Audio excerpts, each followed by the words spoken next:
Baik, bismillahirrahmanirrahim. Assalamualaikum warahmatullahi wabarakatuh. Perkenalkan, nama saya Sri Heryani, SSTM Teknikum. Saya merupakan dosen S1 Kebidanan Fakultas Ilmu Kesehatan Universitas Galuh. Pada kesempatan kali ini, saya akan sedikit menguraikan terkait mata kuliah yang saya ampu, di mana saya mengampu mata kuliah Asuhan Kebidanan Nifas dan Menyusui dengan bobot 3 SKS dan sasarannya adalah mahasiswi semester 5 S1 Kebidanan. Adapun metode pembelajaran yang saya gunakan adalah metode delivery, interaction, dan assessment. Metode pembelajarannya saya lakukan dengan dua metode, yaitu ada offline dan online. Ketika offline, saya langsung melakukan tatap muka, baik itu di kelas ataupun role play di laboratorium, dan pembelajaran online-nya sering dilaksanakan menggunakan Zoom, Google Classmeet, atau Google Classroom, ataupun menggunakan media yang sudah disediakan dari universitas. Adapun yang menjadi capaian pembelajaran pada mata kuliah ini adalah yang pertama, mahasiswa harus mampu memahami konsep dasar massa nifas. Yang kedua, mahasiswa harus mampu memahami dan mempraktikkan manajemen nifas dan abnormal pada ibu dan bayi. Yang ketiga, mahasiswa harus mampu memahami dan menjelaskan tentang laktasi. Yang selanjutnya, mahasiswa harus mampu memahami dan menganalisis aspek psikososial dan kultural. Yang kelima, mahasiswa harus mampu memahami dan menganalisis kebutuhan dasar massa nifas. Yang keenam, mahasiswa harus mampu memahami dan menganalisis psikologis pada massa nifas. Dan yang terakhir ini adalah yang ketujuh, mahasiswa harus mampu memahami dan menjelaskan edukasi dan pengaturan kehamilan pada massa nifas. Adapun yang menjadi materi pada mata kuliah ini adalah yang pertama ini terkait konsep dasar massa nifas. Yang kedua terkait keterampilan manajemen asuhan nifas normal dan abnormal. Yang ketiga keterampilan manajemen laktasi. Selanjutnya ada aspek psikososial dan kultural. Selanjutnya ada kebutuhan dasar massa nifas, ada psikologis massa nifas, dan ada edukasi massa nifas. Adapun yang menjadi referensi pada mata kuliah ini, saya menggunakan referensi dari buku, artikel, ataupun jurnal-jurnal yang terkait sesuai dengan materi yang saya ajarkan.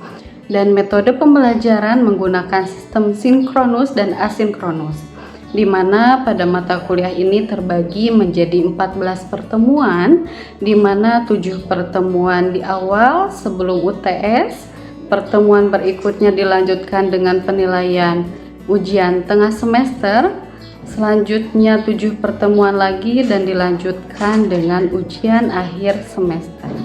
Adapun yang menjadi bobot penilaian pada mata kuliah ini adalah ada UTS ataupun ujian tengah semester, ada ujian akhir semester, ada penugasan, ada sikap, dan kehadiran.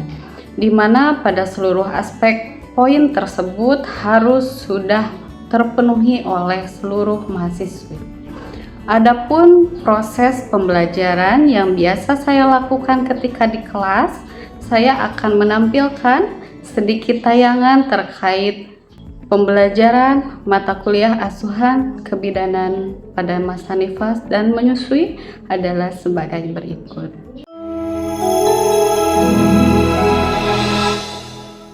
Assalamualaikum warahmatullahi wabarakatuh. Waalaikumsalam warahmatullahi wabarakatuh. Oke, selamat pagi anak-anak. Pagi, Bu. Alhamdulillah, salam sejahtera. Kita panjatkan puji syukur kehadiran Allah Subhanahu wa Ta'ala, yang mana berkat rahmat dan hidayahnya hari ini kita bisa bertemu kembali secara tatap muka dalam mata kuliah asuhan kebidanan pasca salin dan menyusui. Ya, ini merupakan pertemuan ke-6 ya, sebelum nanti kalian akan menghadapi proses UTS. Ya, betul ya? Karena pertemuan ke-7 ini adalah nanti kedepannya jadwalnya sudah masuk ke UTS ya. Oke, Ibu ingatkan kembali sebelum melanjutkan ke proses pembelajaran, jangan lupa isi absensinya di si akad ya, seperti biasa yang sudah kalian biasa lakukan ya. Jangan lupa untuk melakukan absensi ya. Oke, pada kesempatan kali ini Ibu akan membahas terkait asuhan masa nifas ya. Ini merupakan proses kita memberikan pelayanan ya terhadap ibu dalam masa nifas ya. Sebelum Ibu membahas terkait asuhan masa nifas ini, Ibu mau tanya dulu ya. Kan minggu-minggu kemarin sudah terbahas nih terkait nifas itu apa ya, konsep dasarnya apa ya. Nah, pengertian dari nifas ini apa? Oke, satu aja. Izin menjawab. Jadi masa nifas itu merupakan masa kembalinya organ reproduksi ke sedia kala sebelum hamil. Untuk pemulihannya itu biasanya 6 minggu atau selama 40 sampai 42 hari. Oke. Tepatnya dengan Resa?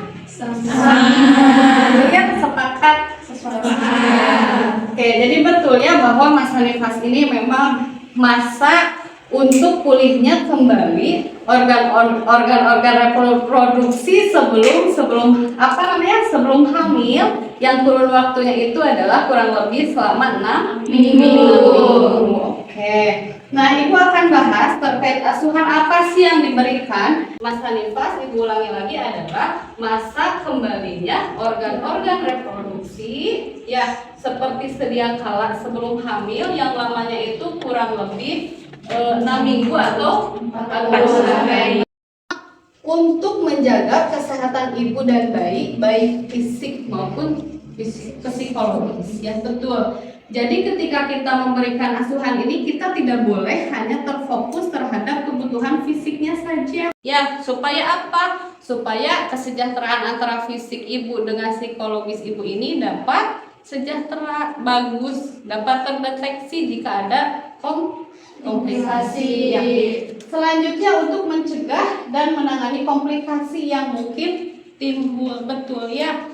Dengan adanya asuhan ini kita bisa mendeteksi secara dini kalau terjadinya hal-hal yang tidak sesuai ketika proses masa nifas ya. Ini merupakan masa dari 0 sampai 24 ya, postpartum ya, dimana ini ibu masih kadang menolak ya menjalankan perannya sebagai ibu ya. Ini masa ini juga ibu sudah boleh jalan ya, melakukan aktivitas ringan ya yang bisa dilakukan ibu di kamar, di dekat tempat tidur, seperti itu ya. Yang kedua ada puerperium intermedial. Ini merupakan waktunya 6 sampai 8 minggu.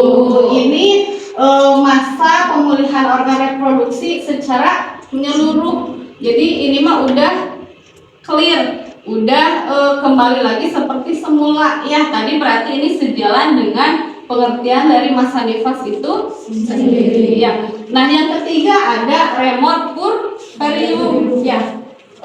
Remote puerperium ini adalah masa di mana ibu sudah kembali dan ibu bisa menjalankan perannya sebagai seorang ibu ya. Jadi si ibu ini sudah bisa beradaptasi dengan perannya yang baru, seperti itu ya.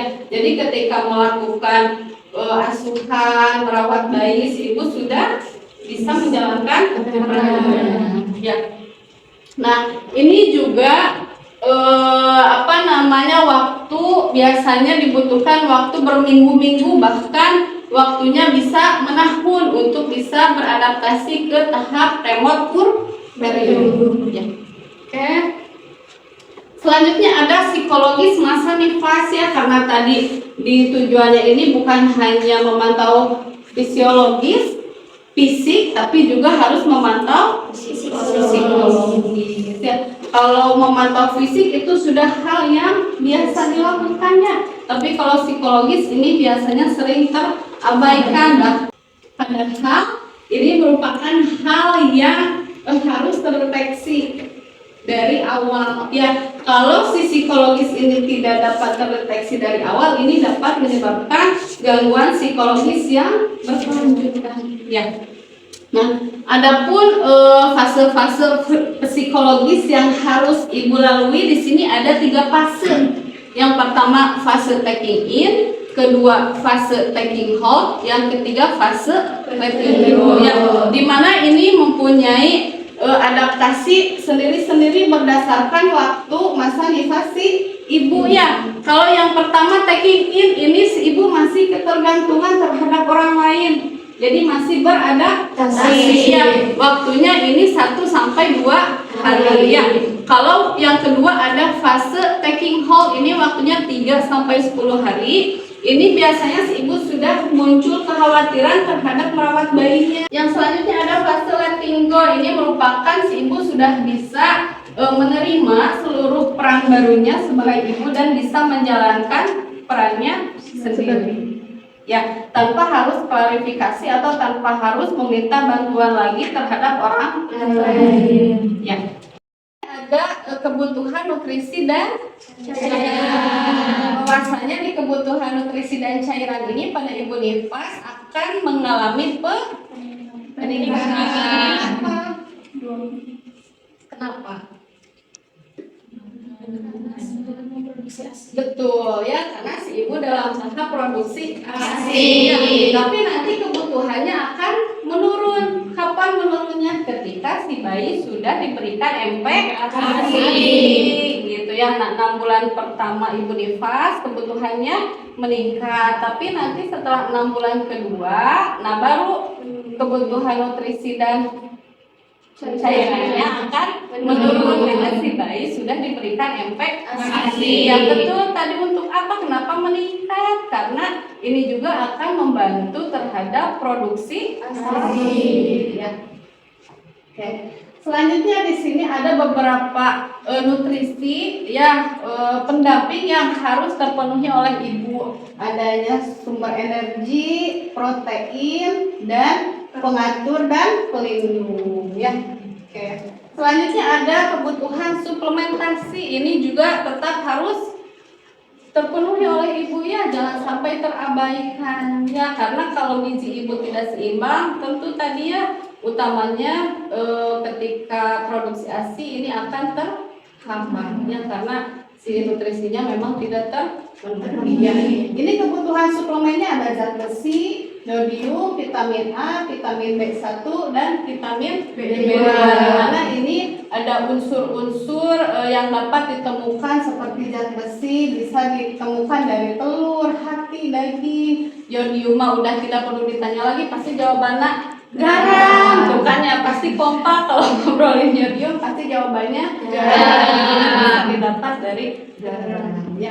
Vitamin A ini dari kapsul, biasanya ini kita berikan ketika si ibu selesai proses persalinan. Ada vitamin B1, ini juga biasanya kita berikan, tapi selain itu juga dapat didapatkan dari bahan makanan yang lain ya, dari tomat, jeruk, nanas gitu ya. Dan ada vitamin B2, ini bisa didapat dari kuning telur, susu, keju, dan kacang-kacang. Ya. Selanjutnya ada kebutuhan eliminasi ya. Di sini ada BAK dan BAB ya. Nanti ketika ibu nifas pada hari ke-1 dan ke-3 belum BAB itu dikatakan hal yang wajar ya. Nanti setelah hari ke-3 berikutnya ibu masih belum BAB, itu harus dikasih terapi ya, terapi yang paling ringan yang bisa kita edukasi. Ibu dianjurkan untuk mengkonsumsi makanan yang tinggi serat ya. Selain itu apalagi?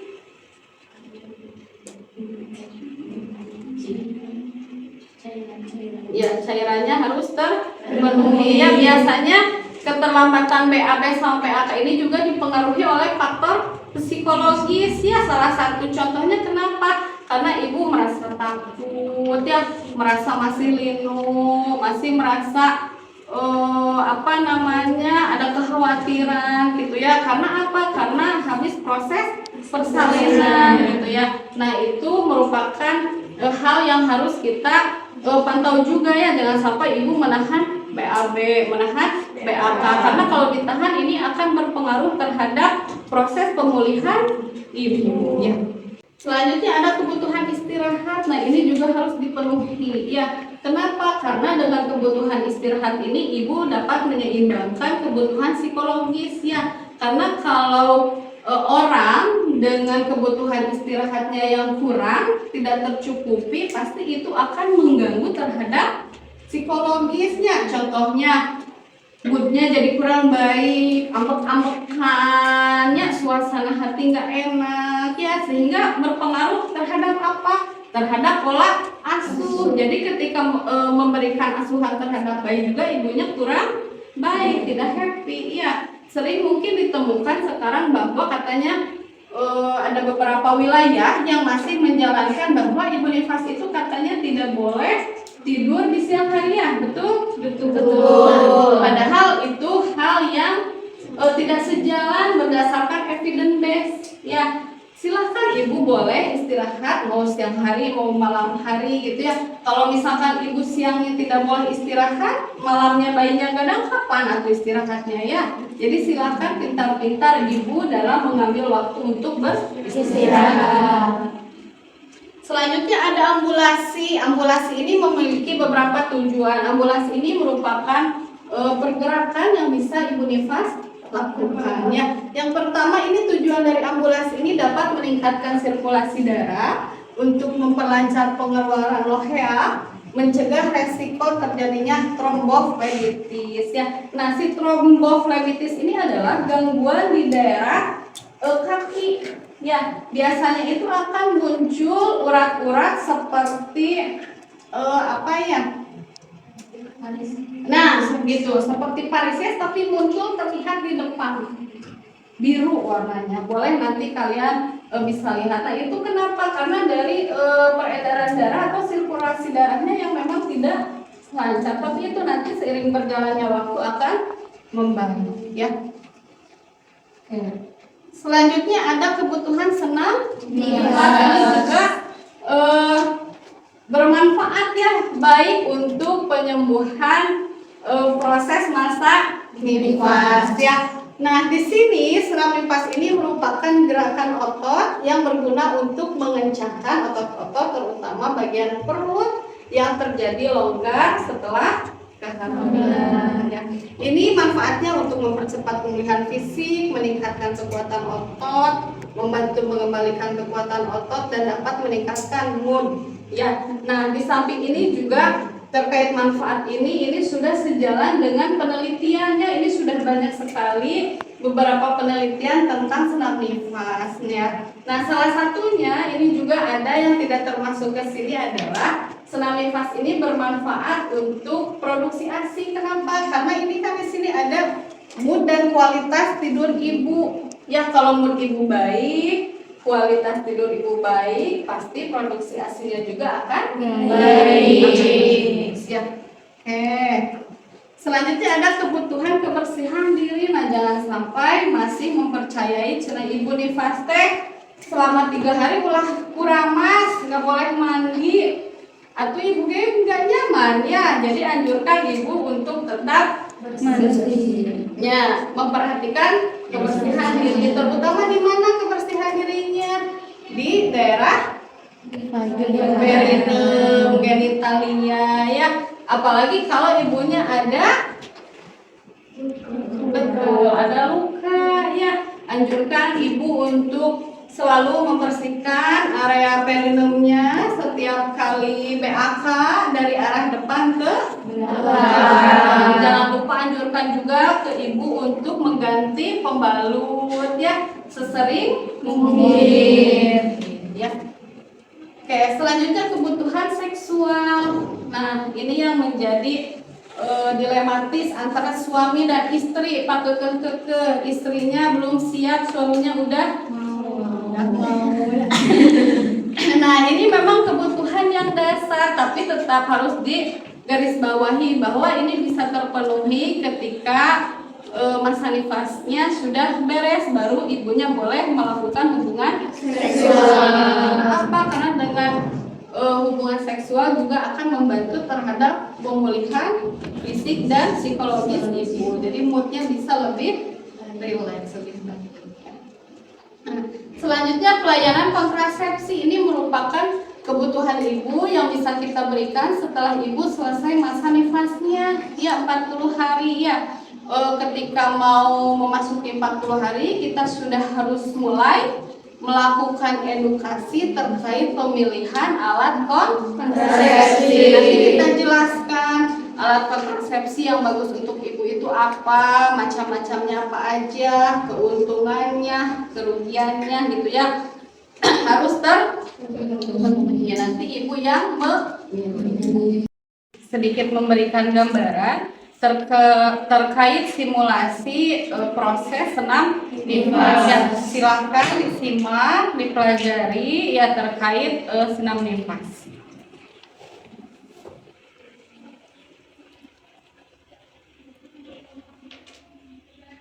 Oke, barusan sudah ibu tayangkan terkait video senam nifas ya. Oke, sebelum ibu menutup dan melakukan evaluasi, ibu mau tanya dulu ya. Setelah melihat video ini, ada nggak pelajaran yang bisa diambil dari tayangan tadi?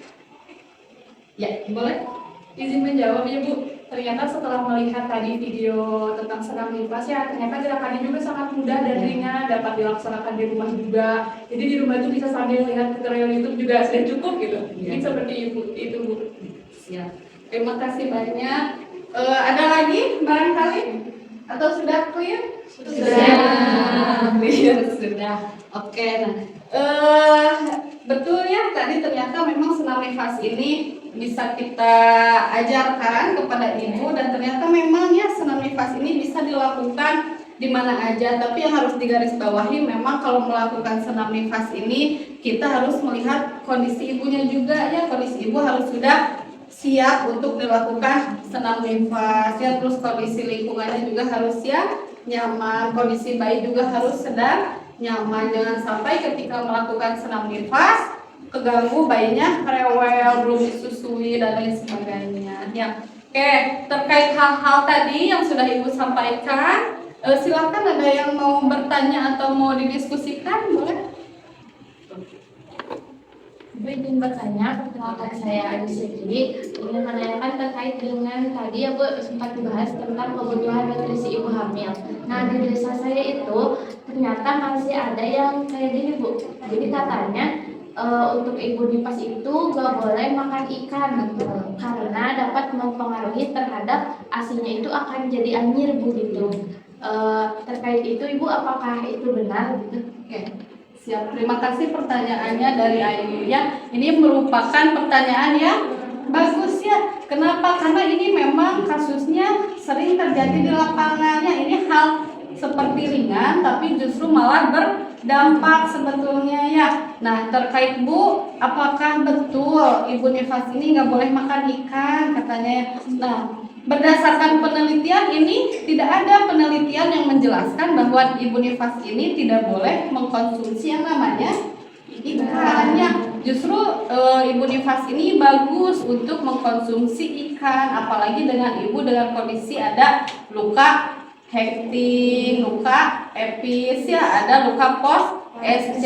Justru ini akan bagus untuk membantu ibu dalam proses penyembuhan luka, karena justru protein ini, protein hewani yang anyir-anyir apalagi yang tinggi albumin ini bagus sekali untuk proses penyembuhan luka ya. Jadi tidak sejalan dengan penelitian yang ada gitu ya Ayu ya. Oke, dari teman-teman yang lain ada lagi yang mau didiskusikan atau sudah clear? Oke, alhamdulillah ya pertemuan hari ini sudah selesai ya. Nanti untuk penugasannya silakan kalian mencari literatur review ya, dan silakan kalian kembangkan ya, dianalisis ya artikelnya, materi yang diambilnya terkait kebutuhan ataupun terkait asuhan yang diberikan ketika masa nifas ya. Nanti silahkan tugasnya dikumpulkan minggu depan sebelum menghadapi proses UTS ya. Itu saja mungkin yang bisa Ibu sampaikan. Terima kasih atas segala perhatiannya. Mohon maaf atas segala kekurangan dan keterbatasan dari Ibu. Bertemu lagi, mudah-mudahan nanti UTS-nya mendapatkan nilai yang maksimal yang diharapkan, ya sesuai dengan yang diharapkan. Ya, Ibu tutup. Wabillahi taufiq wal hidayah. Wassalamualaikum warahmatullahi wabarakatuh. Demikian pernyataan diri dosen untuk kerja Tridharma Perguruan Tinggi PDD UKTPT dalam bidang pengajaran sebagai pemenuhan syarat Serdosmart 2025. Terima kasih.